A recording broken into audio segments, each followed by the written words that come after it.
araky ny teniny solombavambahoaka mety ray anitra teo dia azo somatsara izany alalana anatanteraka tatitra ho ataon'ireo solombavambahoaka enina voafidy teto Antananarivo renivohitra izany. Mino a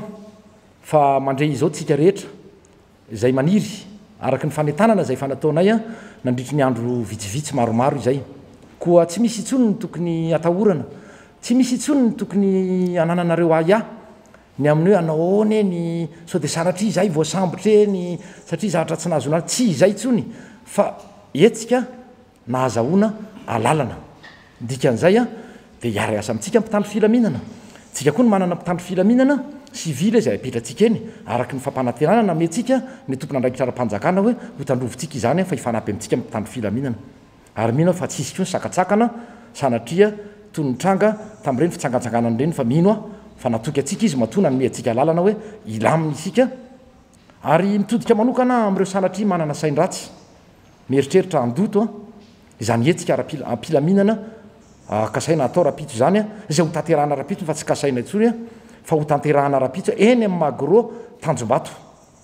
raha sanatria misy ny ratsy saina tady andoto amin'izany etsika izany dia mijanona ny an-trano ianareo, mijanona ny ivelan'izany fefy izany, mijanona ny amin'izay misy anareo any fa etsika milamina no tanterahanay a ary manentana mihitsy ny mpitandro filaminana miantso raha sanatria misy ny ratsy saina ka hoeta mitady andoto an'izany etsika izany dia fantatrareo ny tokony hanaovana azy ataovy amin'ny fanaovana azy a araky ny lalàna velona fa izay dia manome toky fa tatitra pilaminana no tanterahana eny. Manamafy ihany koa satria misy moa zany ireo fepetra izay napetraka ny tao anivon'ny préfet de police, préfet ny polisy Antananarivo no hoe misy fepetra izay napetraka satria tsika mbola ao anatiny ny ady amin'izany a coronavirus zany. Ao voalohany indrindra moa resaka fidiovana sy ny fahadiovana mila tandrovintsika izany. Faharoa ny resaka elanelana sy fanajana ny elanelana. Ao anatin'izany ihany koa ny fanaovana arotava, fanaovana arotavana le masika zany a dia maro moa le fepetra fa ho amafisina amintsika zany a eny atoerana ka dia manetana atsika ho tonga maro satria misy antony matoa zay manetanareo avy maro samy tompony ty Madagasikara ty isika izay misolo-tenanareo vory a teny amin'izany antemera-pireneny zany natao hoe tsy teny ary fa noho ny resaka amena ara-pahasalamana noho ny fitandrovana n'izany hoe fahasalamana zany dia teny amin'ny CCI zay noho ny vory ny akamaroam-potoana fa ny asam-bomiera noho ny tanterahana teny anivo ny antemera-pirenena teny Tsimbazaza ka dia orenesinareo eny a ny atao hoe asa nataonay nandritriny zany a volana vitsivitsy zany dia orenesinareo ihany koa hoe manaona ny fomba fiasana inona ny tena asa ray solombavambahoaka dia maro moa ny zavatra orenesinareo ka dia araky ny teniko teo a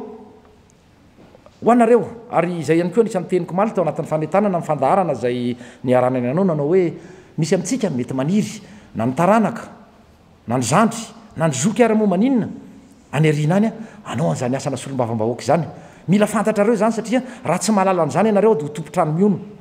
fa volam-bahoaka ny nanakaramananay a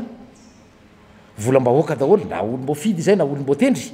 ka dia adidinay zoanareo koa ny mahafantatra ny asa nataonay a nandritra n'izany fivoriana mitanterahana teny anivon'ny antemera-pirenena izany.